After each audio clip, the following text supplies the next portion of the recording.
Hay un país en el corazón de América, cuyos latidos se escuchan por todo el continente, cuyas venas son ríos de lava que bañan de fuego las aguas del Pacífico. Es un país con cuerpo de niño y alma de gigante herido, diminuto como un garbanzo, pero exuberante de vidas que rebosan caminos que suben y bajan, rozan y rasgan la tierra, como un ejército de hormigas laboriosas. No ocupa El Salvador más extensión que la de cualquier provincia española. Por sus costuras, en cambio, se hila la existencia de 6 millones de salvadoreños que han tejido su historia a golpe de estandarte y azadón. El Salvador es un país mestizo, ardiente, nacido bajo el signo del volcán.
Los volcanes dominan el horizonte del país. Han moldeado el paisaje y hasta el alma de sus habitantes. Los salvadoreños son fogosos, emprendedores, apasionados, como su geografía.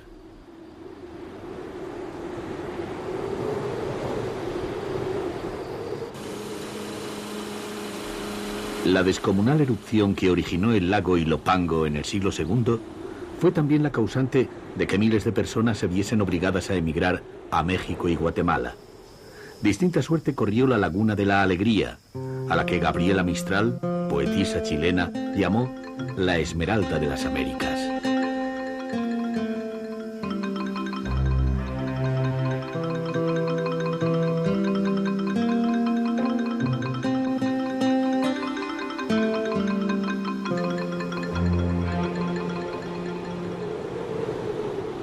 San Salvador, la capital, está situada al pie de un volcán.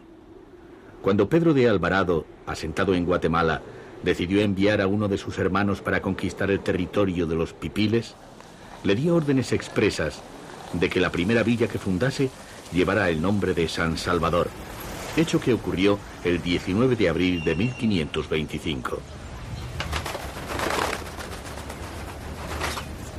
Para el visitante ocasional, e incluso para los propios salvadoreños, el kilómetro cero de la ciudad es la Catedral Metropolitana. En la portada del templo crece hasta las alturas un enorme mosaico del artista local Fernando Llort.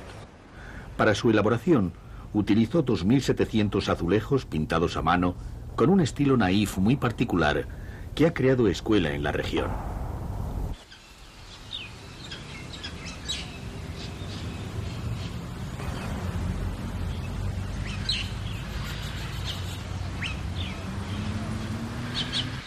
Hoy no es extraño ver por los mercados guatemaltecos o costarricenses todo tipo de artesanías con el inconfundible sello del artista salvadoreño.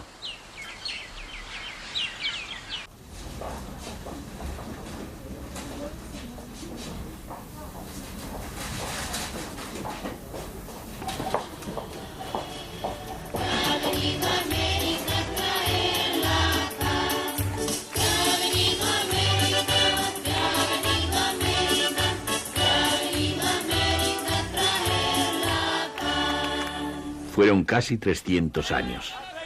En ese tiempo, la herencia española que corre por la sangre de la gran mayoría de los centroamericanos dejó su inconfundible sello no solo en el subconsciente colectivo, sino en la fisonomía de los pueblos. En la ciudad de Santa Ana se puede descubrir un ejemplo del gusto barroco de los artistas coloniales, que mezclaban con sutileza la simetría frondosa de Europa con la vitalidad de la América precolombina. Hacia Panchimalco, el camino baja empinado en un profundo valle rodeado de bosque tropical. La villa permanece como uno de los últimos puestos fronterizos de la cultura indígena de El Salvador. Al pie de la escalinata de la iglesia, aún se puede ver a las muchachas jóvenes. Una de esas muchachas, según la leyenda, provocó las iras del diablo que, enamorado de ella, se violentó cuando ésta le rechazó. Como venganza, rompió una piedra en lo alto de la colina que cobija al pueblo, lanzando los restos sobre los tejados de las casas.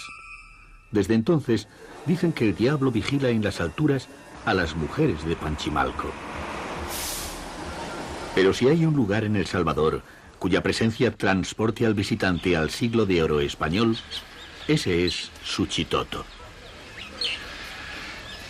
Todo nos traslada a una España que ya no existe, a un pasado que se aferra a los muros de unos edificios que han sobrevivido a la dormidera del tiempo.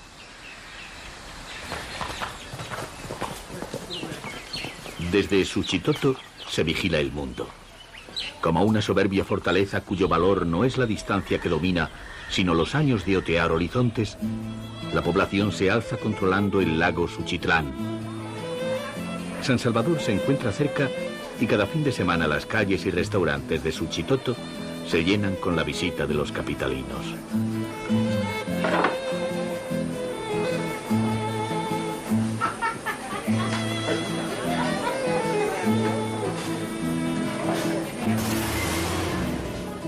Las tierras salvadoreñas nunca permanecieron desocupadas.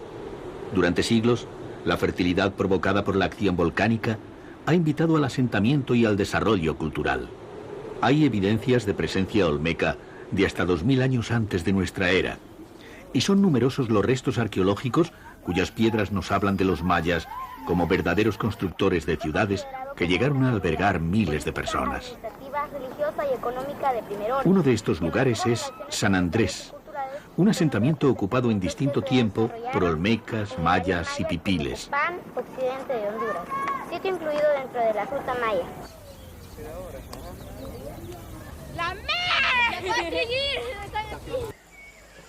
Las ruinas de Tazumal son consideradas como las más importantes de El Salvador. Los arqueólogos estiman que el centro religioso estuvo ocupado desde el año 5000 a.C. Además de la antigüedad del sitio, la importancia radica en el uso que hicieron de la ciudad las culturas prehispánicas como centro neurálgico del comercio entre la costa del Pacífico y las del Atlántico en México y Belice.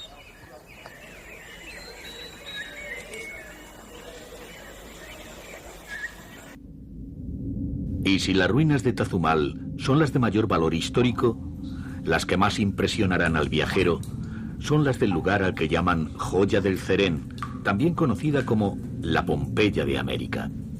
Hace 1400 años, una erupción del volcán Laguna Caldera dejó sepultado bajo un mar de lava y ceniza a un pueblo entero. Ocurrió de repente, sin previo aviso. El intenso calor de la erupción, entre 100 y 500 grados centígrados, preservó no solo las estructuras de las casas, sino también los restos casi fosilizados de enseres domésticos, plantas y animales, cuyo conocimiento nos permite saber sobre la vida cotidiana en el mundo prehispánico.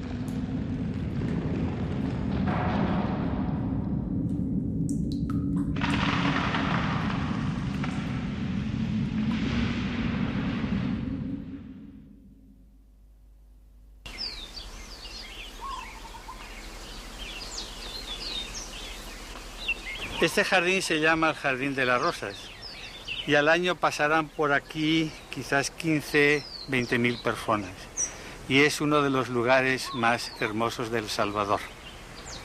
Aquí mataron a 6 magníficas personas jesuitas que amaban a la gente y a los pobres, y aquí mataron bárbaramente a 2 mujeres cuyo único pecado fue estar cerca de ellos.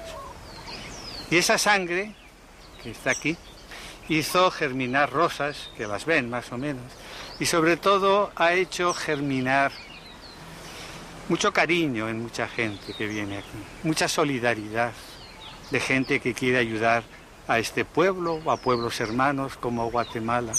Ha generado mucha luz para entender bien las cosas, lo que es este planeta. Que lo más verdadero y lo más valioso de este planeta suele estar escondido, como es el amor y la verdad. El jesuita John Sobrino recuerda la guerra civil que entre 1980 y 1992 dejó un reguero de muerte y dolor. Por fortuna todo aquello pasó. Hay un fuerte espíritu de reconciliación en el país y tanto la guerrilla como el ejército han conseguido reintegrarse en la sociedad civil.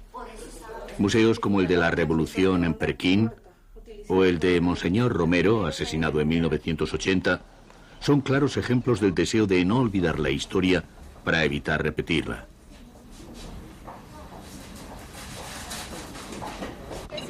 Con el proceso de paz en marcha, después de una guerra en la que no hubo vencedores, solo vencidos, la década de los 90 ha significado para El Salvador un despegue definitivo. La estabilidad económica le ha situado en pocos años a la cabeza de los países centroamericanos en cuanto a niveles de progreso e implementación de infraestructuras. Se puede decir, sin temor a equivocarse, que El Salvador es hoy un país moderno que mira al futuro con esperanza. Pero esa modernidad, como corresponde a una cultura con gran peso de la tradición, necesita descansar sobre las espaldas de la pequeña empresa, sobre el empuje de los jóvenes de la ciudad y de los artesanos que habitan en las zonas rurales.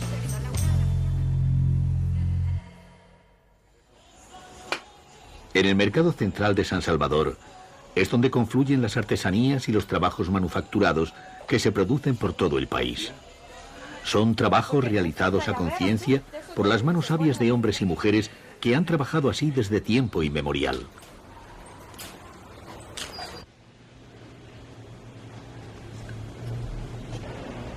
Hilo Vasco es un pueblo dedicado al barro.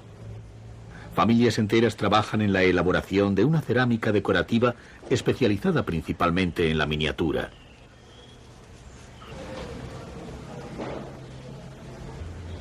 Para el modelado de las piezas utilizan bolas de papel que rodean de barro y manipulan tratando de crear figuras. Luego se dejan a secar y se queman.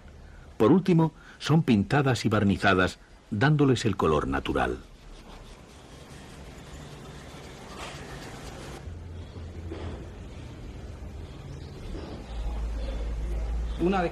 Existe toda una iconografía del mundo rural que aparecen en estas delicadas figurillas. El mimbre es otro de los trabajos artesanales más extendidos por los pueblos de El Salvador, aunque es en Nahuizalco donde es más visible esta actividad.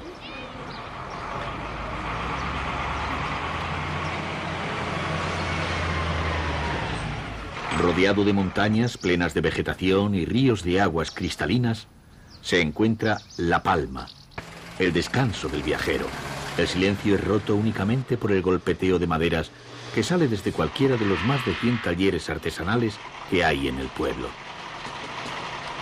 No es de extrañar que el artista Fernando Llort se viniese a vivir aquí.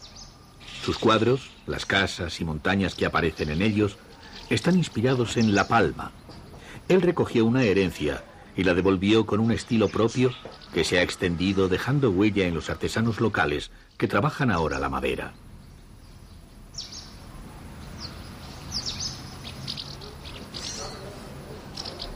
La población de La Palma está organizada en cooperativas de artesanos que no se desvían de ese estilo. En cualquier esquina, en cualquier puerta, se puede encontrar un artesano que corta madera, pinta o teje sobre textiles elaborados a mano.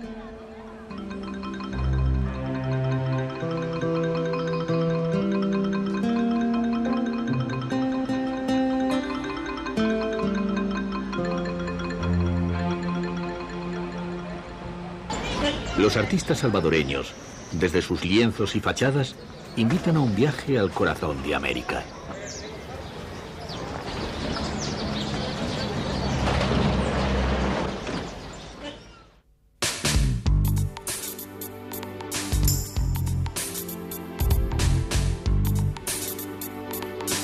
El Salvador es el país más pequeño de la región centroamericana y el único que no tiene salida al Océano Atlántico. pero sí cuenta con 320 kilómetros de playa en la parte del Pacífico. Desde la línea es fácil observar los conos volcánicos que cuando están activos son vistos en la noche desde muy lejos en alta mar. Al volcán Izalco le llamaban el faro del Pacífico porque servía para orientarse en la navegación nocturna. Son playas de origen volcánico, de arenas negras y finas, sobre una costa a tramos rectilínea y en otros intrincada y salvaje. En su mayor parte, el litoral salvadoreño está dominado por playas vírgenes y áreas de manglares, por una naturaleza hermosa y salvaje. Mientras el interior del país ha sufrido el impacto de la explotación por parte de la mano del hombre, la costa permanece casi intacta.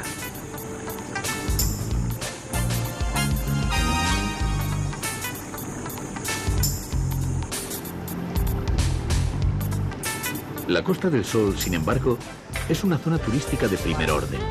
Allí, el viajero encontrará todas las comodidades que pueda desear en un ambiente de total contacto con la naturaleza. La frondosidad de la vegetación y la diversidad ecológica sitúa esta costa entre las más atractivas de América. No hay grandes construcciones que alteren el paisaje. Al contrario de lo ocurrido en otros rincones del planeta, el desarrollo turístico de la costa salvadoreña se ha hecho sin romper el equilibrio ecológico. Cientos de kilómetros de playa esperan al visitante, playas en las que el sol brilla durante más de 300 días al año.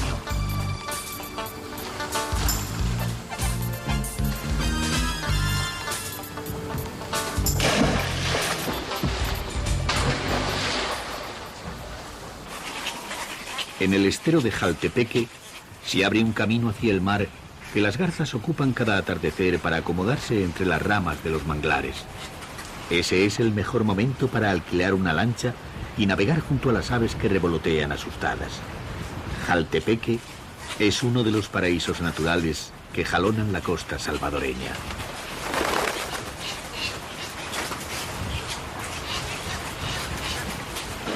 Entre las variedades de flora de la zona, destaca la presencia de una rara especie de palmera con 3 troncos. Según los especialistas, en América solo se da en Brasil y en El Salvador.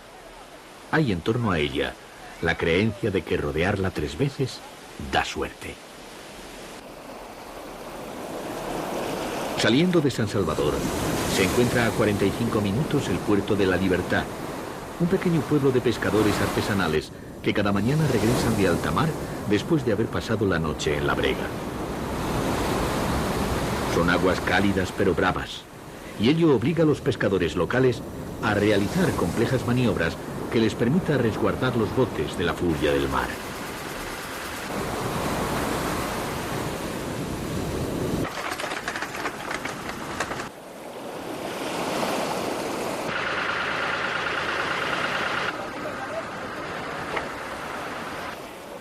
Tras el atraque, la gente espera para comprar el pescado que acaba de llegar a puerto. Entonces, el muelle se llena de olores que se mezclan con la brisa marina. Son olores a carne y sal, a vísceras, a sudor de los hombres con el cuerpo exhausto. El pescado es para consumo local. Al estar tan cerca la capital, han proliferado los restaurantes que ofrecen marisco fresco y que se llenan cada fin de semana con familias que acuden a La Libertad para pasar el día. Hay algo de salvaje, de primigenio, en la forma en que El Salvador se relaciona con el mar. Es la unión eterna entre el agua y el fuego. 2 mundos contrapuestos que se alían para dar la vida y jugar con la muerte, en complicidad con los otros 2 elementos, la tierra y el aire. Agua, fuego, tierra y aire. De esas 4 esencias puras, perfectas, están concebidas las costas de El Salvador.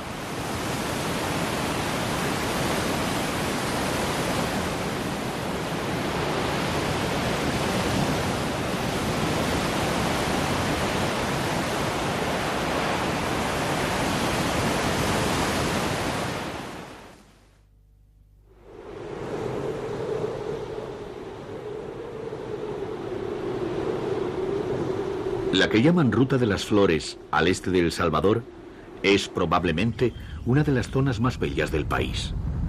El paisaje es montañoso y cargado de una vegetación frondosa que rodea amplias extensiones de cafetales. Son cientos de especies que el viajero podrá observar, como la flor de isoto, la flor nacional, y también orquídeas, claveles, gladiolas o malvas.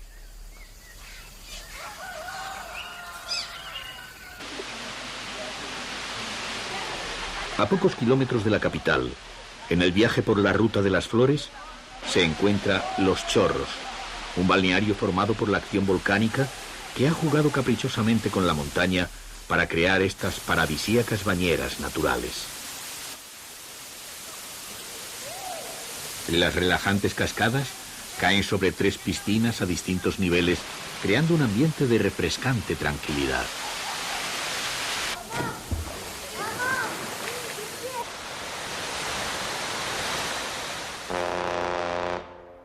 Antes de febrero de 1770, no había nada en el espacio que hoy ocupa el volcán Izalco. Solo un gran agujero. De ese agujero brotaban unas sospechosas columnas de humo negro que ascendían hacia el cielo como negras fumarolas con cuerpo de gigante. Cierto día, de repente, un cono comenzó a formarse en el lugar de las fumarolas, y en poco tiempo, la protuberancia alcanzó una altura considerable. Era como si una orden del infierno obligase a la Tierra a multiplicarse. En la actualidad, aquel cono mide casi 2000 metros, y sus erupciones, de día y de noche, hasta bien mediados del siglo XX, fueron un espectáculo estremecedor.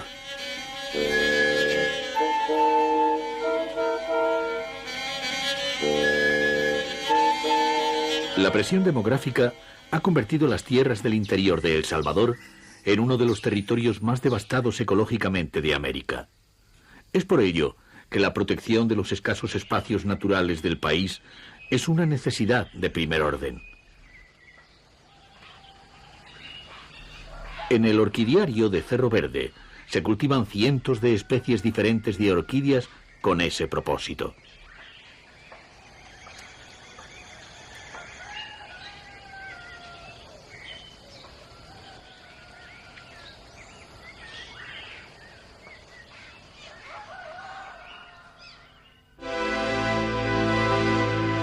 En El Salvador es imposible huir del hechizo del volcán. No hay piedra, río, siembra. No hay tierras ni hombres que se escapen del imperio de su dominio. El lago Coatepeque vive preso en el seno de un cráter desahuciado. Los siglos de cautiverio le han hecho acomodarse a su prisión y parece que disfrutase de ella, que mirase con azul benevolencia el verdor que le crece por los hombros. Dicen que son 120 metros de profunda compasión los que le unen a su carcelero. No es una historia de amor, ni tampoco hay rencores enquistados. Es la convivencia de siglos la que los mantiene unidos. Ser lago y vivir atrapado en la espalda de un volcán no es un destino cualquiera. Coatepeque acepta el suyo con placidez, con la elegancia de quien se sabe un convicto privilegiado.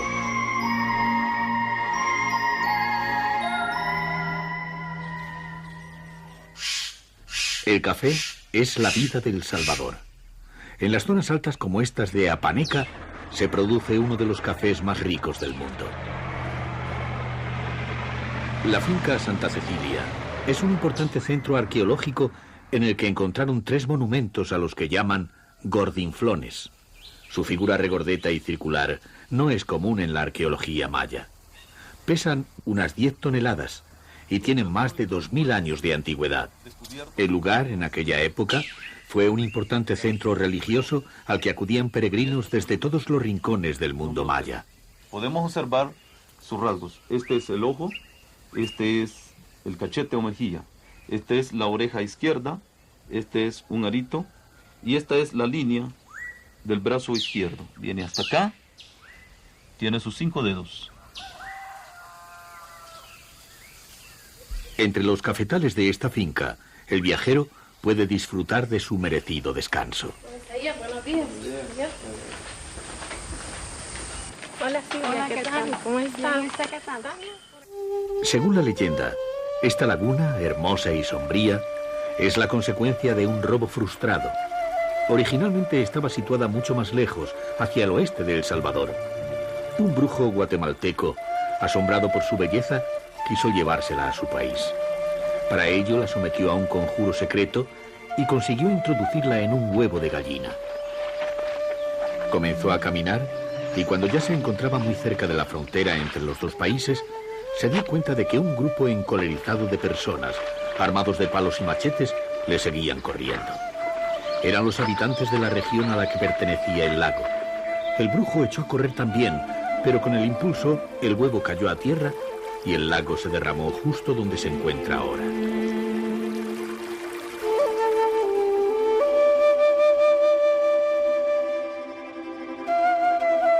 Entre las ciudades de San Francisco Menéndez, Ataco y Tacuba, El Salvador esconde su más valioso patrimonio ecológico, el Bosque El Imposible. Abarca 5.000 hectáreas. El nombre responde al difícil acceso a través de un tortuoso paso de montaña.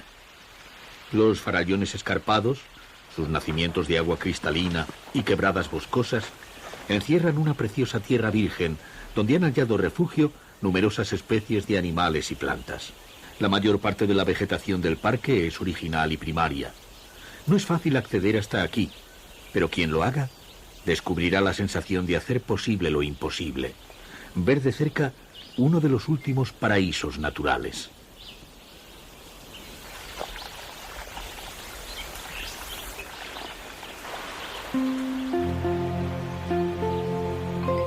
El Salvador es pequeño como un garbanzo, decíamos al principio.